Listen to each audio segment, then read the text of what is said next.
Well, I got to say, there's nothing like that Turnpike Cruiser concept car. Stunning vehicle. Stunning vehicle. But I got to say, you got a very nice DeSoto Pace Car here too, Mark. 1956. This is actually a production vehicle. Right. Virgil Exner has design touches on this vehicle. Back in 1956, they redesigned the vehicle and they changed the rear end. They have the unique tail light setup, beautiful interior. The gold and the white color combination is very striking. Sure is. And actually in 1956, this was a record sales year for DeSoto. Oh, no kidding. DeSoto as a company, of course, got started way back in 1928. And DeSoto was one of 5 brands of Chrysler Corporation. Now, you had Plymouth, of course, which was the lowest end. Dodge. And depending upon the year, either Dodge was upscale or lower scale to the DeSoto, depending, what time period you're looking at. So you had, of course, Dodge and DeSoto. And then after that, you had Chrysler. And the top of the line was Imperial. And the problem that Chrysler Corporation had is back in the 50s, they didn't manage the 5 brands in a strategic sense. In other words, General Motors knew that Chevrolet was the bottom, Cadillac was the top. So everybody was kind of competing amongst themselves within Chrysler Corporation. Oh, everybody was roping and riding on the range themselves. Correct. Huh? Oh. And so what happened is the DeSoto was competing in some cases against the Dodge, and in other cases against Chrysler. Against Chrysler itself. And so that being said, General Motors was very successful keeping Chevrolet unique from Pontiac, from Oldsmobile, from Buick, to Cadillac. Chrysler Corporation was not. Less so. And because of that, eventually the DeSoto sales fell off. 1958 was a very bad year in the U.S. economy due to the recession. You had another new brand enter the marketplace known as the Edsel, which of course only lasted a few years. They went out of business, that division of Ford, Lincoln, Mercury, Edsel. Edsel didn't survive, neither did DeSoto survive. But in this vehicle itself, the Pace Car for 1956, Tony Hulman, who was the president of the Indianapolis Motor Speedway, when he saw this vehicle, he just fell in love with it. He said, this is going to be the Pace Car in 1956. Well, and the convertible, it looks great as a convertible. These look good as a hardtop, but boy, as a convertible, this thing's gorgeous. And as we were talking before, this is real typical of the belt line of a mid-50s car. It's very high. Whereas in 57, Merc dropped it way, way down. Way low. Way low. But this is what everything looked like. And what it gave you was more places to put upholstery. Correct. And boy, is this a beautiful interior. The beauty of the 50s cars, especially starting in the mid-50s through the late 50s, is the interiors. Man, I'll say. Back in the day, people really were an interior designer. Today, most modern cars, let's face it, they're pretty bland inside. They're all black, they're all charcoal, they're all monotone, You look at this vehicle, it has the beautiful brown, gold, tweed. And then the metallic just thread stunning. and the carpeting, with sparkling Sparkling like stars. like looking up at night. Because remember, in the 50s, we were just starting to look towards space. You had, quote, jet aircraft being manufactured, no longer, solely propeller-driven planes. So everybody was looking skyward. Yeah, so you got this gold, you got the brown, and then there's that other gold paint that's, behind the instrument cluster, which is a beautiful and very clean instrument cluster, isn't it? Very clean. And you even have the Highway Hi-Fi. The Highway Hi-Fi. That was actually a luxury option. If you kind of think of technology, back then, why would you put a hi-fi in a vehicle? A record player. A record player, a mobile record player, People think, man, you're crazy. Okay, well, after World War II, the record industry exploded because of the technology of making vinyl records. You could put a record on, play your favorite tunes and music. It's a crazy concept. It actually worked, as long as the road wasn't too bumpy. But the records were special records. They looked like 45s. But they weren't 45. They run at what, 16 2/3 or something? Correct. And you had to buy them from Chrysler. Yes, and I think that's what did them in. They should have concentrated on making money on the car and not trying to make money on the records. Yeah. Because I can tell you, if they would have gone ahead and kept with a 45 record, and I remember I had brothers and sisters who were 10 years older and 12 years older than me. Kids used to buy records in the 50s. They'd buy the 45s or they'd buy the LPs. Yeah.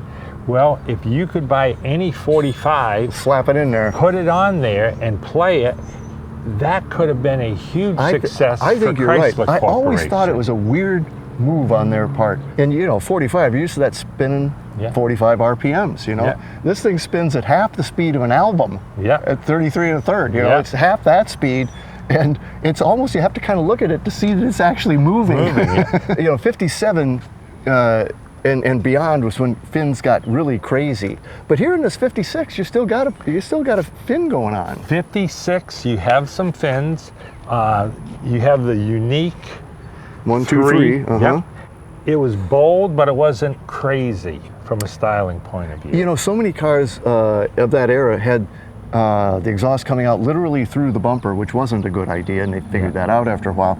This doesn't, but I find this blacked out area in the bumper interesting because it gives you the illusion of a hole there, like the exhaust might be coming out of there. Or you could be cooling your brakes or whatever the whatever. case may be. I will say that this is interesting, the way this is cut back in here, and you got the fin that comes out beyond the taillight.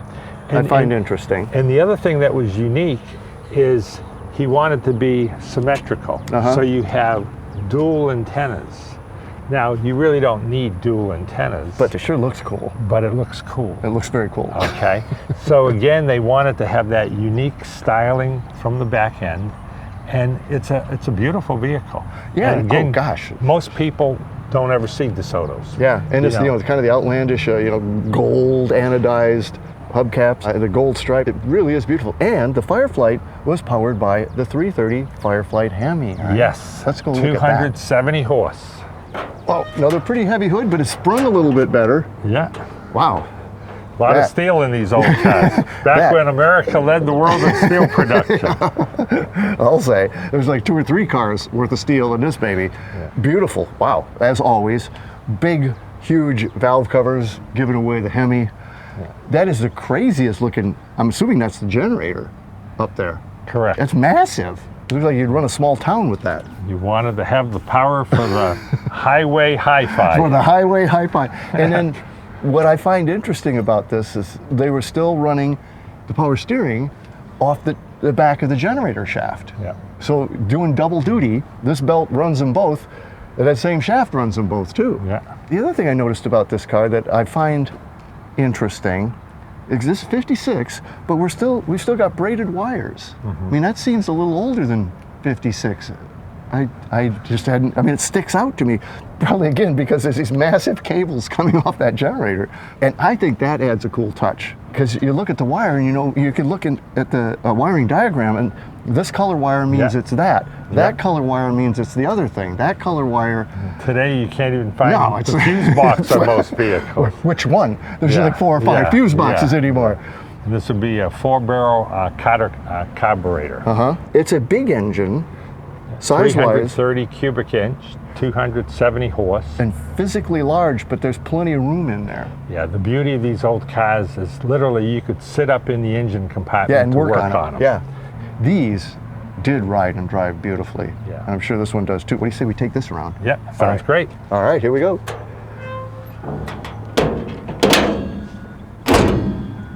Okay, let's check this baby out. 1956 DeSoto Indy Pace Car.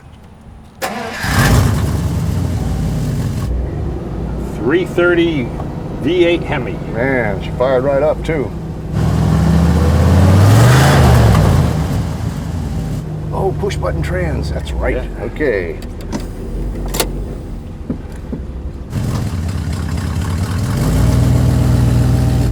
in, like Flynn. And now there's so many push button cars. Yeah, today it's rare to put a key in to start a vehicle. Now this is a real car. You know, that one's a concept car, beautifully recreated and restored. This is what a car in '56 drove like, though. And this car has had a frame-off restoration, and we've driven it actually very little. We had it at the Amelia Island Concourse a few years ago, where it won the Haggerty Youth Award. And kids loved it because it has the unique highway hi-fi. Highway hi-fi.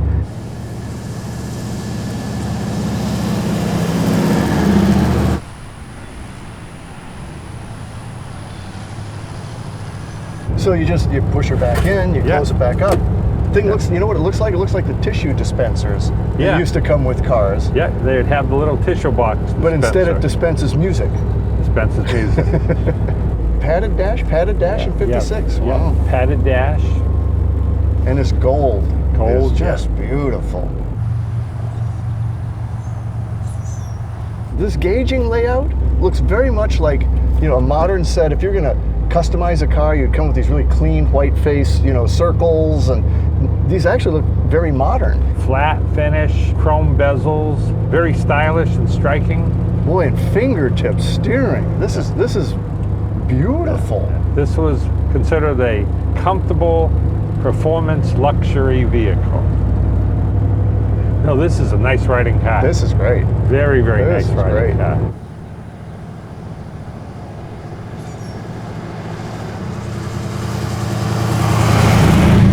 When did DeSoto go away? 61, right? 1961. That was the last year, and actually Chrysler had already discontinued DeSoto in Canada in 1960. There was rumors already starting in 1958, because DeSoto sales, even though they had record sales in 1956, they still had very strong sales in '57. DeSoto lost 60% of their total sales volume in 1958. Ouch. And they never recovered from that. You can't do that for long. So until our next meeting, remember, honor the timeless classics. I'm Dennis Gage. Happy motoring.